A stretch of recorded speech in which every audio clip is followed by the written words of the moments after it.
आज हम पढ़ेंगे क्लास 11th का चैप्टर 3 जिसका नाम है निजी, सार्वजनिक एवं भूमंडलीय उपक्रम। बच्चों, इस चैप्टर के 4 वीडियोस ऑलरेडी बन चुके हैं, आप उनको देखिएगा जरूर।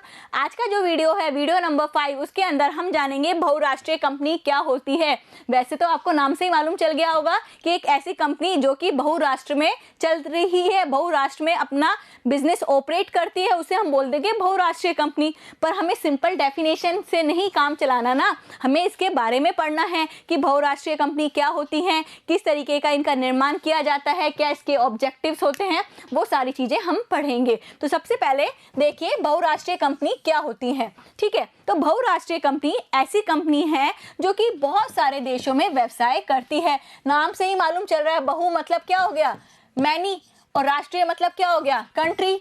ऐसी कंपनी जो कि अलग अलग कंट्रीज में क्या करती हैं, अपना व्यवसाय करती हैं, और इसके लिए वो क्या करेंगी, या तो शाखाएं बनाएंगी, या कारखाने बनाएंगी, या कार्यालय बनाएंगी। तो ये क्या बता रही हूं मैं आपको कि बहुराष्ट्रीय कंपनी एक ऐसी कंपनी होती है जो कि बहुत सारे देशों में अपना व्यवसाय चलाती है, और अपने व्यवसाय को चलाने के लिए वो बहुत सारी शाखाएं, कारखाने एवं कार्यालय कई देशों में क्या करती हैं, स्थापित करती हैं। अगर देखा जाए इन कंपनी का जो बहुराष्ट्रीय कंपनी होती है, जिसको हम इंग्लिश में एमएनसी भी बोल सकते हैं। एमएनसी मतलब होता है मल्टीनेशनल कंपनी। जो मल्टीनेशनल कंपनी होती है उसका जो मुख्यालय होता है, जिसे हम हेडक्वार्टर बोलते हैं, वो उसी देश में होता है जहां पर उसका सम्मिलन किया जाता है, जहां पर उसको इनकॉर्पोरेट किया गया है। तो पहली चीज हमें समझ में आ गई, सिंपल डेफिनेशन, कि बहुराष्ट्रीय कंपनी एक ऐसी कंपनी है जो कि कई देशों में व्यवसाय करती है, और इसका मुख्यालय कहां पर होता है, जिस देश में इसको इनकॉर्पोरेट किया गया है, जिस देश में इसका सम्मिलन किया गया है। इसके कुछ एग्जांपल देख लीजिए, कोका कोला, सोनी, रिबॉक, ये सारी क्या है, एमएनसीज हैं, मल्टीनेशनल कंपनीज हैं। अब देखिए इसके कुछ लक्षण।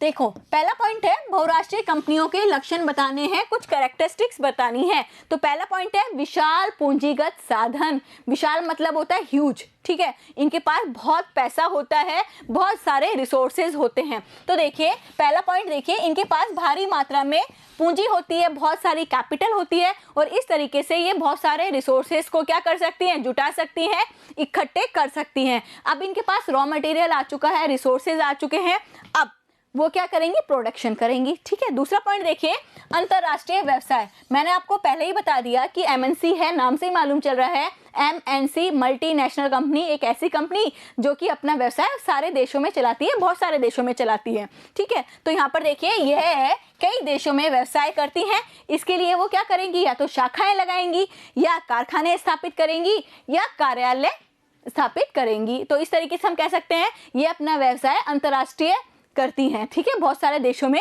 एक साथ करती हैं।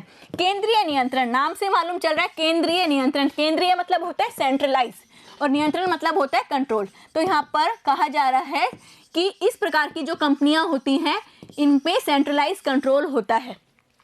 सेंट्रलाइज कंट्रोल मतलब क्या है, देखिए मैंने आपको बताया कि इन कंपनियों का एक मुख्यालय होता है, इसके अलावा बहुत सारे उद्योग अलग अलग देशों में होते हैं। मुख्यालय से ही ऑर्डर्स, पॉलिसीज वगैरह का निर्माण किया जाता है, और फिर इस तरीके से ये जो पॉलिसीज हैं उनको बांटा जाता है, उनको डिस्ट्रीब्यूट किया जाता है, समझाया जाता है, प्रेषित किया जाता है अलग अलग इकाइयों में, और इस तरीके से हम कह सकते हैं यहाँ पर सेंट्रलाइज कंट्रोल चलता है या केंद्रीय नियंत्रण चलता है। तो देखिए एमएनसीज इनके विभिन्न देशों में फैली हुई होती है, और उनकी अलग अलग जो शाखाएं, अलग अलग कार्यालय या अलग अलग जो उद्योग हैं वो अलग अलग देशों में है। ठीक है, तो इनका जो नियंत्रण है वो किसके द्वारा किया जाता है, मुख्यालय द्वारा किया जाता है। अब मुख्यालय मतलब क्या होता है, हेडक्वार्टर्स, तो हेडक्वार्टर द्वारा इनका नियंत्रण किया जाता है। ठीक है, जो मुख्यालय है, जो हेडक्वार्टर्स हैं, उनके द्वारा जो बनाई गई जो नीति है, जो पॉलिसीज हैं, उनको भेजा जाता है,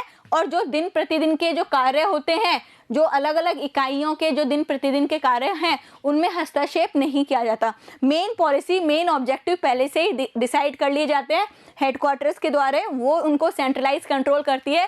परंतु जो इकाइयां होती हैं, जो विभिन्न प्रकार की इकाइयां हैं जो कि अलग अलग देशों में स्थापित हैं, उनको स्वायत्तता दी जाती है, उनके दिन प्रतिदिन के कार्यों में हस्तक्षेप नहीं किया जाता। नेक्स्ट पॉइंट देखिए आधुनिक तकनीक।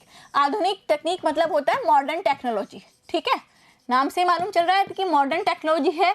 तो देखो इनके पास पैसा है, ठीक है, पैसे से इन्होंने क्या किया, रॉ मटेरियल खरीद लिया, संसाधन खरीद लिया, बहुत ज़्यादा पूंजी है, ऐसी कंपनियां जो कि बहुत देशों में व्यापार कर रही है, तो इनके पास कैपिटल है, कैपिटल से इन्होंने क्या किया, रिसोर्स खरीदे, रिसोर्स से क्या कर रही है, ये मॉडर्न टेक्नोलॉजी को यूटिलाइज कर रही है, रिसोर्स के साथ मॉडर्न टेक्नोलॉजी को यूटिलाइज करेगी, उनका उपयोग करेगी, जिससे क्या होगा, उत्पादन बेहतर तरीके से हो पाएगा और जो उत्पादित माल है वो विश्व स्तरीय होगा, ठीक है, और इस तरीके से वो अपने कॉम्पिटिटर से बेस्ट दिख सकती हैं, ठीक है।